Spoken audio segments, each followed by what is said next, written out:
There is a huge opportunity to use online reviews to grow your business, and today I will give you some tips on how to do exactly that. Welcome to Bite with Steve Johnsen.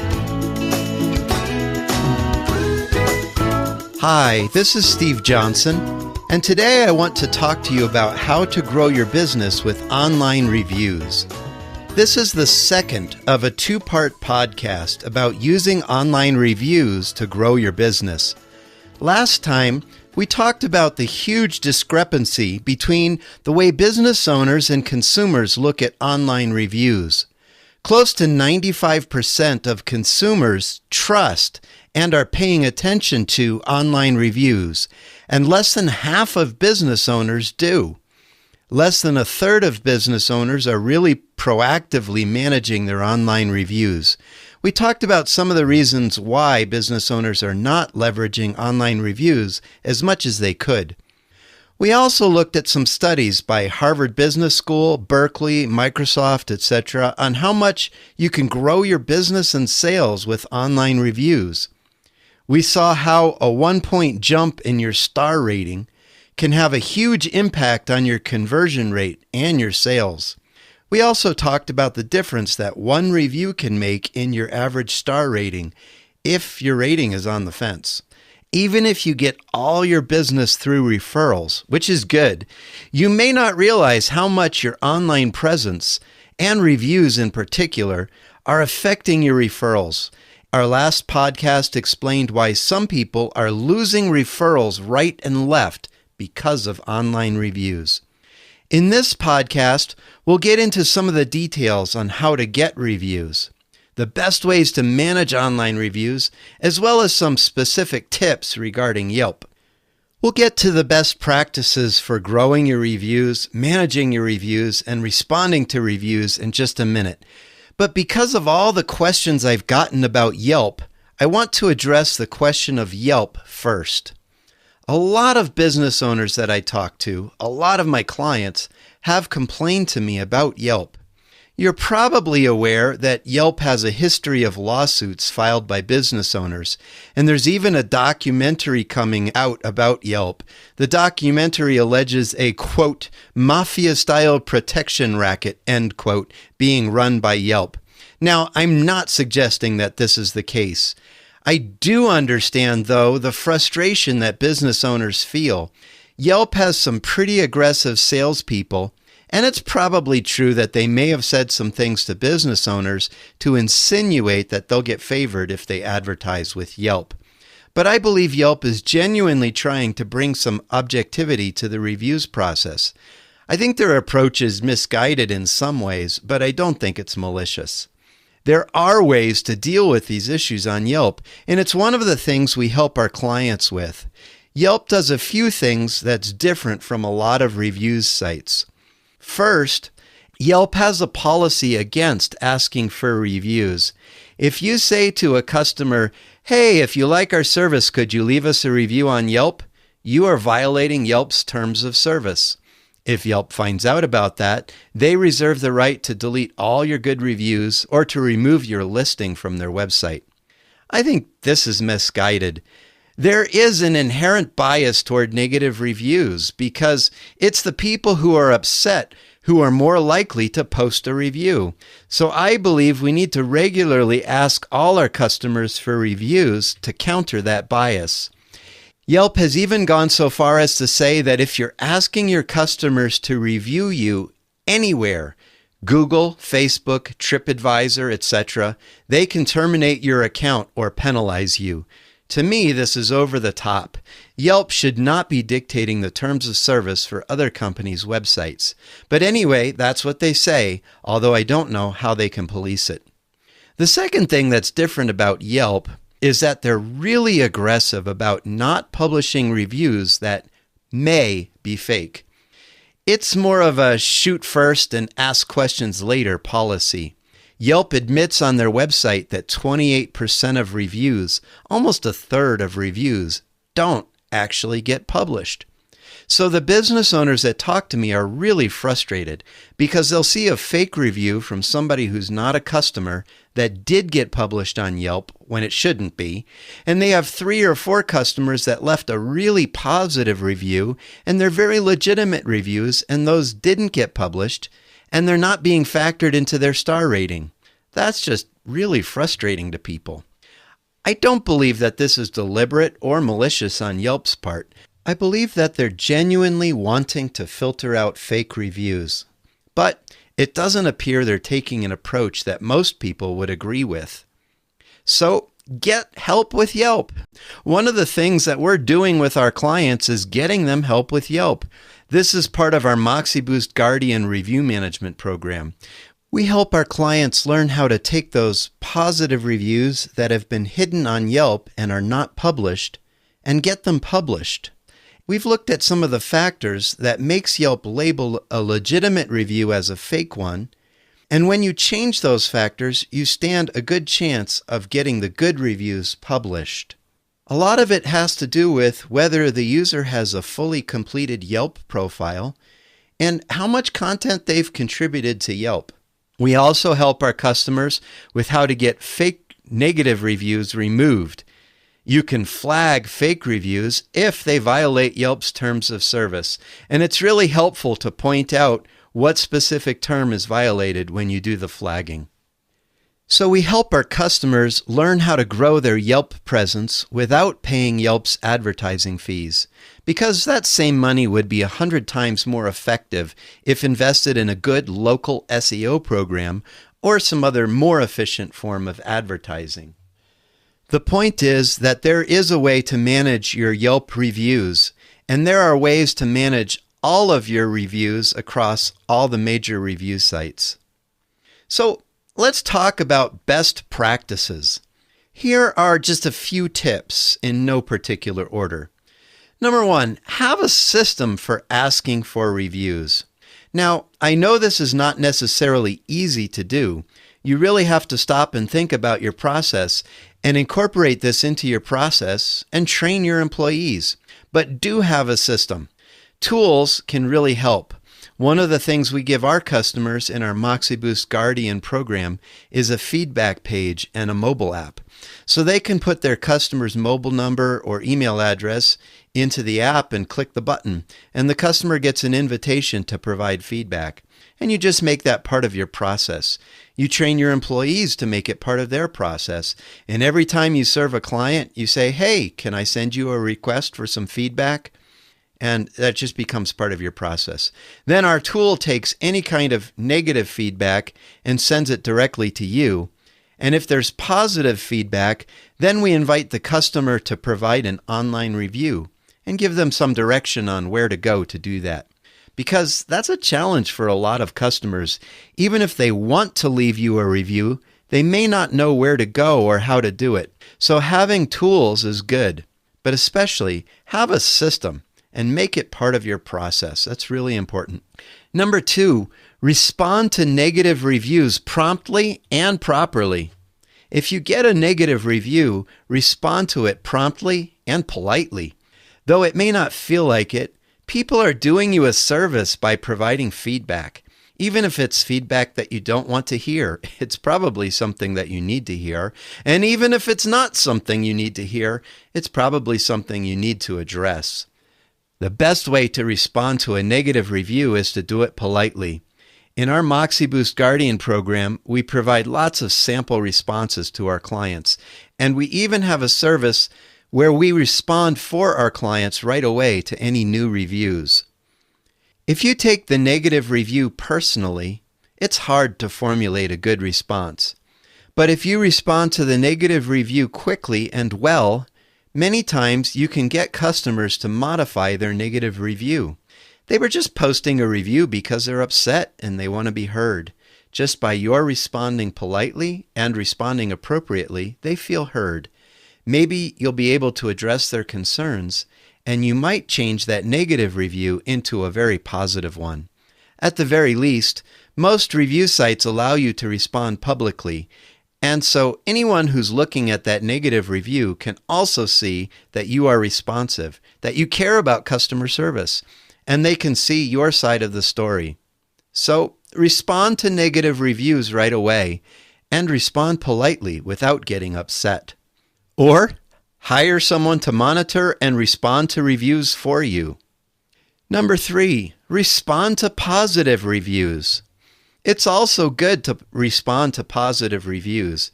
You don't have to post a thank you to every positive review that's put up on Google or Yelp or TripAdvisor or Facebook or whatever. You can if you want to, but many review sites also allow you to respond privately. You can actually respond privately to both negative and positive reviews.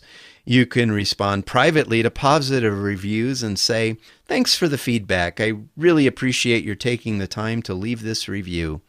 You can also respond publicly, and people who are looking at your online reviews know that you're paying attention, that you're engaged with your customers, and that you care. So it's a really good thing to respond to all reviews. The 4th tip, don't pay for or incent reviews. Another important thing to remember is don't incent reviews. Don't pay for reviews. Don't offer people a coupon. It's not just that you shouldn't pay for positive reviews or offer a coupon for a positive review, which violates the terms of service on every review site and can get you in trouble with the government. You also don't want to incent people to leave a review. The reviews should be something objective. If you're providing an incentive, you're making it less objective, and the FTC has something to say about it. So don't incent people to leave a review. Make sure it's objective and voluntary. A 5th tip is don't create fake reviews. Don't hire someone to create fake reviews. And yes, I know probably a few of your competitors have fake reviews created for them, and it's frustrating to see those not getting flagged. If you want to, you can go and flag them or have a friend of yours flag them as fake reviews. But don't go create those yourself. That's just not ethical.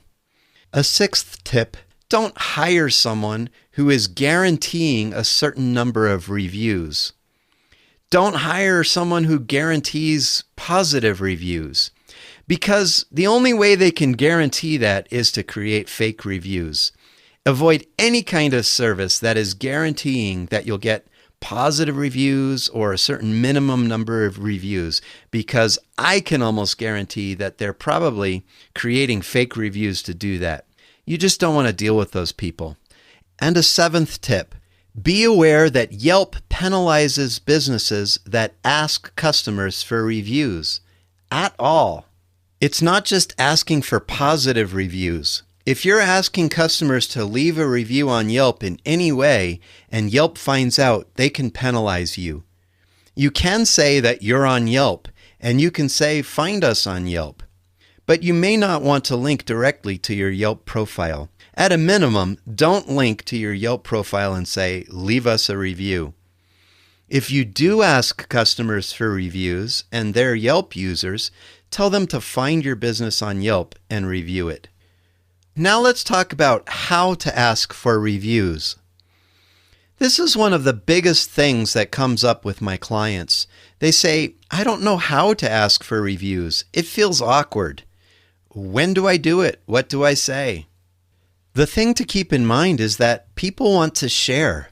Asking for reviews may feel awkward because it feels like we're asking people for something. But in reality, people love to share their opinions. They love to be heard. A lot of times, they just don't think about it. They don't think about posting a review, or they don't know that that opportunity is there. But they love to share their opinions, and they might be quite flattered that you asked. Especially if somebody's really happy with your service, they want to repay you in some way. If leaving a positive review is something that they can do for you that will help you out and help out some future customers, they're generally happy to do that. The best way to ask for a review is in person, especially if somebody's saying thank you for your wonderful service or telling you how much they appreciated your service or how good your service was, you can say, "That's great to hear. We do our best to take care of people that way. Thank you so much for providing that feedback."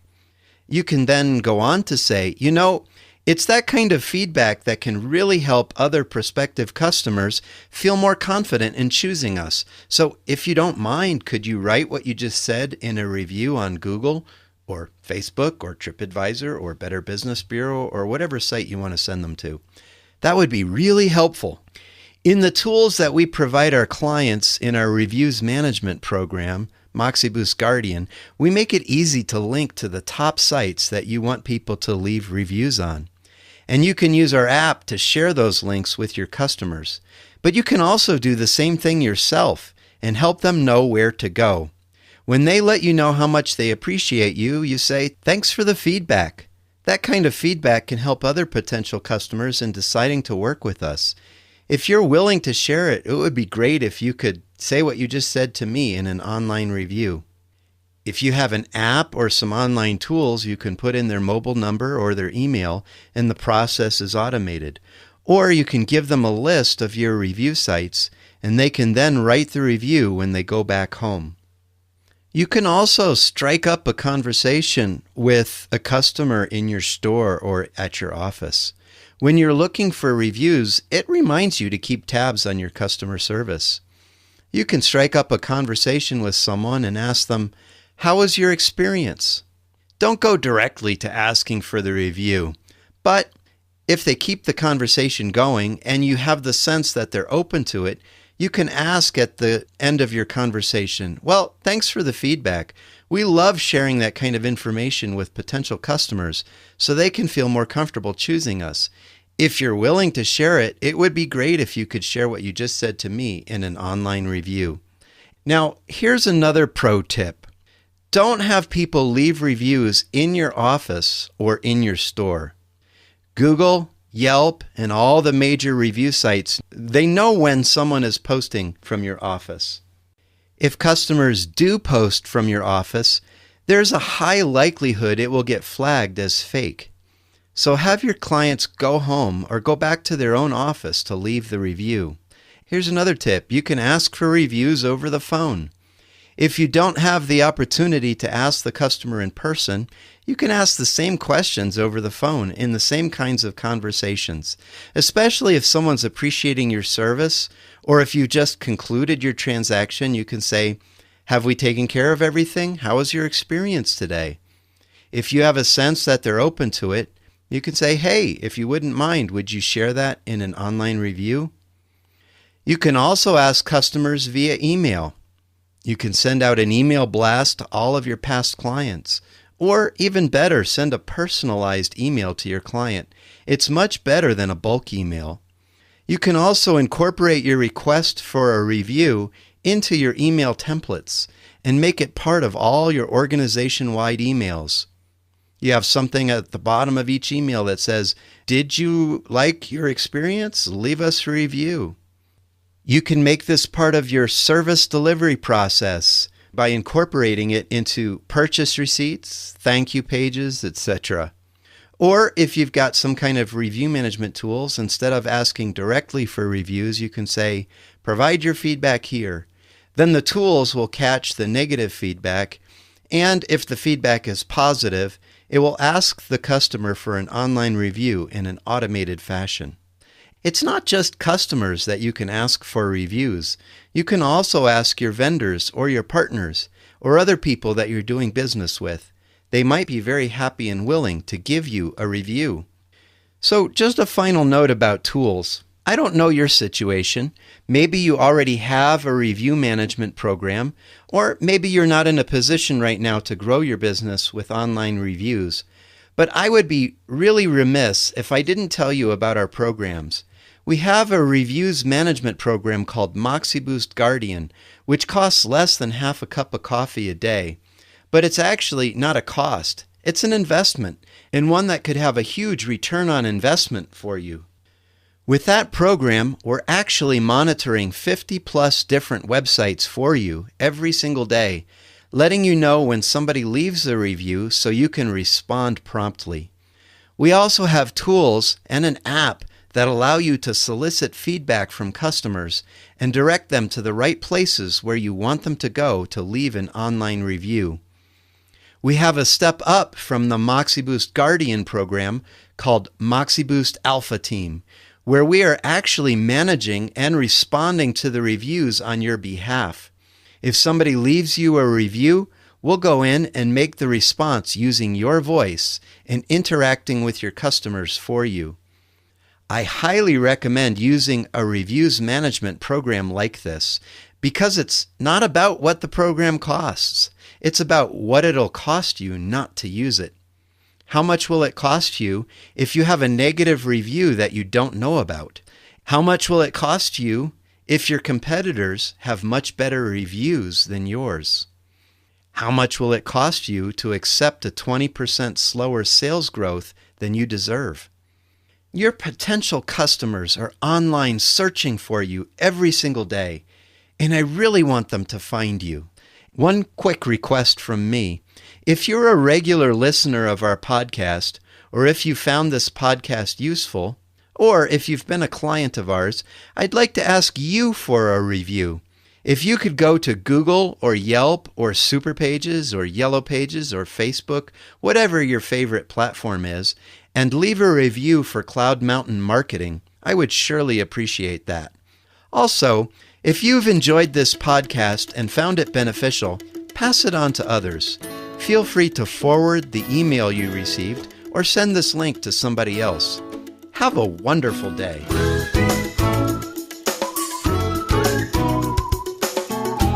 You've been listening to Bite to Bite with Steve Johnsen.